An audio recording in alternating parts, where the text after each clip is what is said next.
লগ্নিকারক আপনি লগ্নি করেন আমার পেছনে, আপনি করেন, আমি বছরে 4টা ছবি দেবো, আপনি করবেন, একটা করেন আপনি।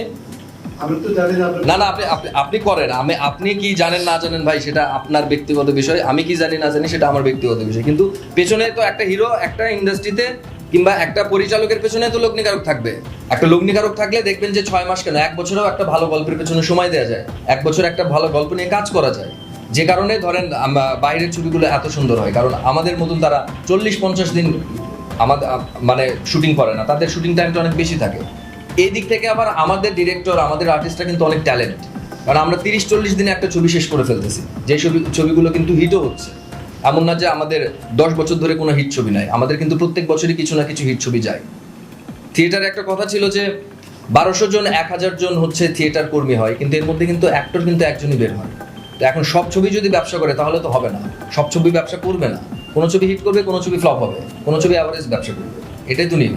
কিন্তু আপনার পেছনে তো লগ্নিকারক আছে, আপনি বছর কাটা সিনেমা করতে পারেন। লগ্নিকারক আপনি লগ্নি করেন আমার পেছনে, আপনি করেন, আমি বছরে 4টা ছবি দেবো, আপনি করবেন, একটা করেন আপনি।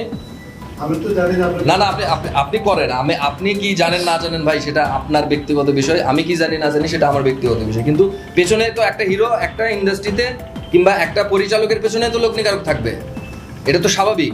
এটা তো কি বলে যে শিল্পকর্ম যেখানে হবে সেখানে লগ্নিকারক ছাড়া তো শিল্প হবে না, কিংবা একটা ছবি হবে না।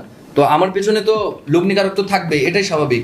তো আমার এখন ধরেন যে একটা জিনিস হয় কি, যে ব্যাটে বলে মেলার তো একটা জিনিস লাগে। আমার যেরকম শুটিং এর আগের দিনও তো শুটিং ক্যান্সেল হয়, কিংবা রিলিজের আগের দিনও রিলিজ যদি পেছাতে পারে, শুটিং এর আগের দিন শুটিং পেছানো তো দোষের না।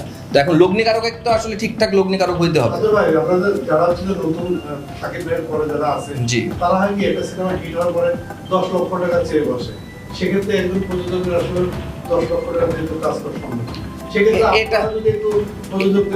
এটা যার যার ভাই ব্যক্তিগত ওপিনিয়ন। কারণ ধরেন এখানে আসলে কোনো কিছুর মাধ্যম থেকে তো মানে আর্টিস্টদের কোনো তো নাই যে মানে বেতনের যে কিংবা একটা কাঠামো, যে অবকাঠামো থাকে, যে আমি এই র্যাঙ্ক কিংবা সরকারি আমরা যেটা দেখি কিংবা বিভিন্ন অফিসের, তো আসলে বিষয়টা তো এরকম না। এখানে ফ্রিল্যান্স, এখন এটা অনেকের হচ্ছে ভিউ কিংবা দেখা যাচ্ছে যে অনেকের ফেসবুকের ফলোয়ার মানে অনেক বেশি, এই কারণে হয়তো বা একটা ছবি হিট হয়ে গেলে এটা অনেকেই করে। এটা কেন করে এটা আমি আসলে বলতে পারবো না, হয়তোবা তাদের চিন্তা ভাবনা থাকে আমি বছরে 2টা ছবি করব। তো 2টা বছরে যদি ছবি করি তাহলে আমাকে তো অ্যাটলিস্ট সার্ভাইভ করে আসলে শিল্পী হওয়া যায় না।